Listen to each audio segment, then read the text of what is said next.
access. If not, just let me know. We have Tre Boston here to answer some questions you guys have for him. So I will open it up now. Hello, everybody. Hey, Tre, Vashti here with Carolina Blitz. I've been asking everybody this. You are the energy guy, and that's kind of been a role that you've naturally embraced. Can you just talk about KK mentioned you as one of the guys who helped get the team going without fans. Can you talk about that element of the game Sunday and generating your own energy? Yeah, I mean, everybody knows I don't like the part of having energy, but I think it's very important to distribute it through the team without having fans there to pump us up. It's important that guys come together. Go back to almost like, high school. Go back to Pop Warner when, you're really just pumping each other up as teammates and happy that each other are making plays and you're feeding off each other's energy. And for me, I got to do it. It's my job. And to get the guys going, and guys have been doing great in practice. You got to do it in practice first before you can do it in the game. So guys are running around. They're finding ways to distribute the energy, and I'm loving it because that I think is very important for Sunday's game. Tre, this is Miles Simmons from Panthers.com.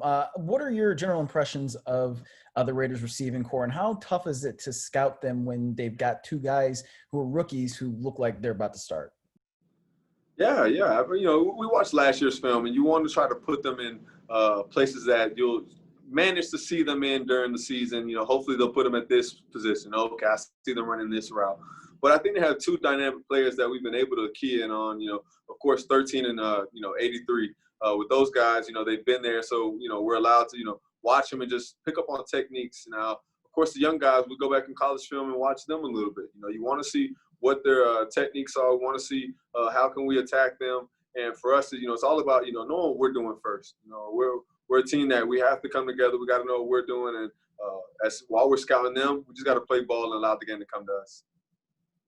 Hey Tre, Jason Huber with WFNZ. You guys had the captains voted on today, and Matt Rule said that the veterans had a little more weight on their votes. Could you just kind of explain what went into your votes for the captains? Yeah, I mean, just asked us to vote for the captains, but we just voted for the captains. Guys who help lead us, guys who we felt we need to put in the position so guys can take them, up a notch and listening to them, really feeding into those guys. And I think it's good. I think there's guys on this team that are captains that guys will be able to listen to now. They got to see on their patch, the patch on their jersey, and guys are now seeing, okay, everything I'm listening to from this guy is going to be great information. So I think we did a good job of voting for our captains because those guys are going to definitely step up for us. Hey, Tre, we know, we've been told that you guys are working through some kind of big picture social justice plans. Just wondering, though, for game day, are you planning to kneel? Are a bunch of guys planning to kneel? Could you kind of go through that? Yeah. So we have a meeting tomorrow on that, and we'll talk about it all. For us, it's all about doing things together as a team. And even if we don't do it together, we want to, guys informed. We want guys to know that nothing's a surprise and feel comfortable whether they make a decision to do it or not. And, that's what guys are going to do. Tre, just going off that kind of in a similar area, I know guys had the option of putting a sticker on the back of their helmets or something with someone's name or saying, have you chosen anything for that? Yeah. Mine is Black Lives Matter. Of course, it's something important to all of us. And guys will have different names on there. And guys, hopefully they're allowed to change up names if they do have, a few. But I think it was, something neat that they said we can do, and guys are willing to do it. Guys want to. Hey, Tre. Jonathan Alexander. Hope you're doing well. You too, bud. I'm curious, what do you think has changed that has allowed players to feel more comfortable to share their voice and to speak out for issues such as what everyone's fighting for? Yeah.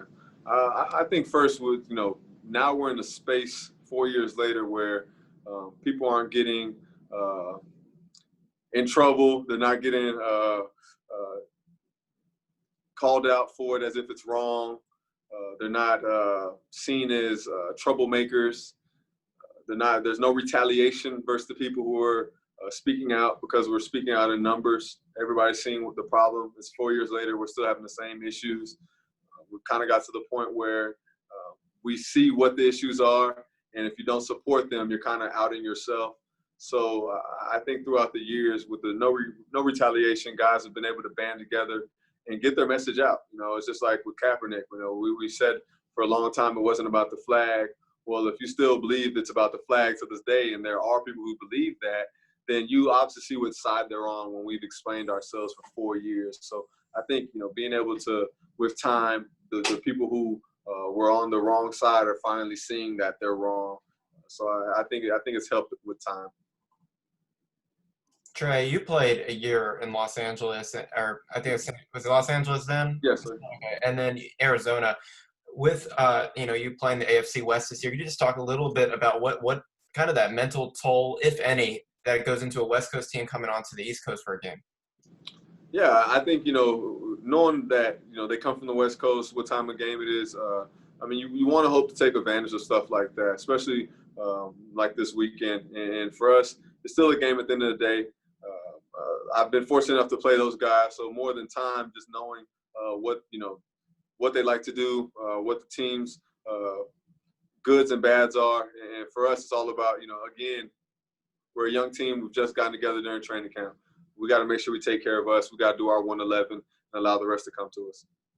Right, given you guys again, what have you seen from Dante Jackson in terms of his growth over the course of this offseason and training camp, and how do you feel like he will perform for you guys this year? Yeah, I expect DJ to step up for us big time. I've seen it week in, week out, day in, day out, the work he's put in from the film room to how he's coaching up the younger guys, just him being coachable to the coaches, allowing the young guys to see a guy like him being coachable, so it allows them to be more comfortable in techniques that coaches might be asking of them. And I think, I think DJ's on the uprise right now. He had a season that he feels like he needs to come back and dial in. And I think he has that season now because of how focused he is. Hey, Tre, David Newton here. What do you hope to learn these first few weeks from their secondary with Derek Carr? Then you got Tom Brady on top of that, and everybody knows what he can do. So is this going to give you a good feel right off the bat, how good you guys can be or not? Yeah. I think it's a great test. We start with great quarterbacks, and there's nothing more you would want to start with. You got to see who you are early. We'd hate to. I was with LA, and we started off 0-4 because we didn't know how good that we were, and we went on to win the next 9 out of 12. Then the next year they ended up going to the playoffs, and we have to jump out fast. We got to know the team that we are. We got to know how good we are, and we got to be able to put that on film. We can't go out there wondering, are we good?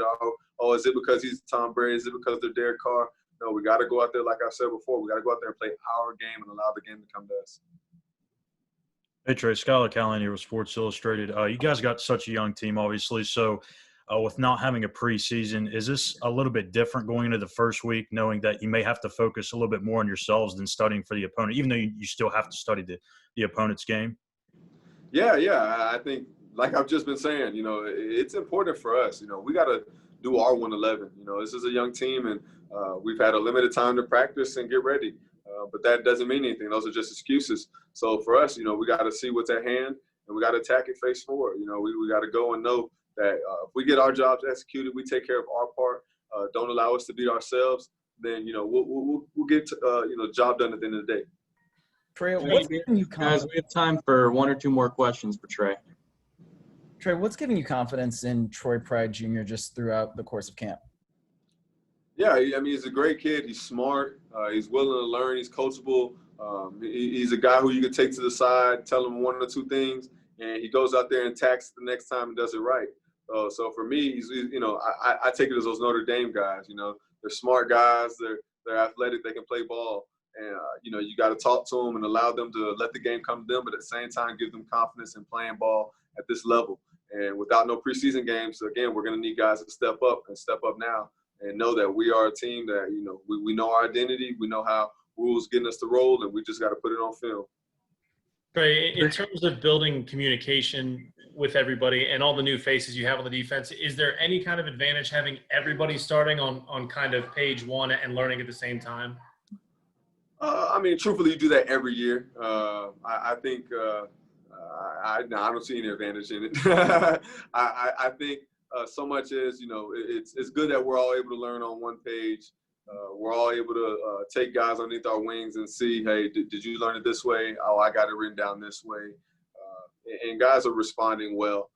For us, it's about flying around. We've learned something and it's new for all of us, but we got to make sure we fly around. We make the defense ours and make it a Panthers defense. And, you know, so I think when we're smart, physical, and playing fast, we're unstoppable. We got to get back to that. Trey, do you think Joe, the we'll music? pick up with you for the last question. Thank you, Preston. Trey, do you think that the noise, the ambient noise, is going to be to such a level that, you know, do you think you're going to be able to hear things like the offensive signals? Do you kind of wonder just sort of how this whole atmosphere might affect everything, including like officials who don't have the home crowd to worry about pleasing anymore? Yeah. I think it'll be different. It's almost like the bubble. You know, for us, I know that, you know, we got to use it to our advantage. You know, I don't think that the crowd noise will be that loud. I see it kind of like being an XFL game, you know, hearing everything, and you got to use it. You know, if that's what we know is going to happen, we're going to be able to listen to certain cadences, certain checks. I mean, we got to be smart and use them to our advantage. And if that's the case, you know, we know the defense is doing that for our offense. And I don't think it's going to be that loud. We've practiced with the same crowd noise. You're still able to hear a lot. So we hope to pick up on Tennessee if we have to. We appreciate you taking the time. All right. Thank y'all. Appreciate it.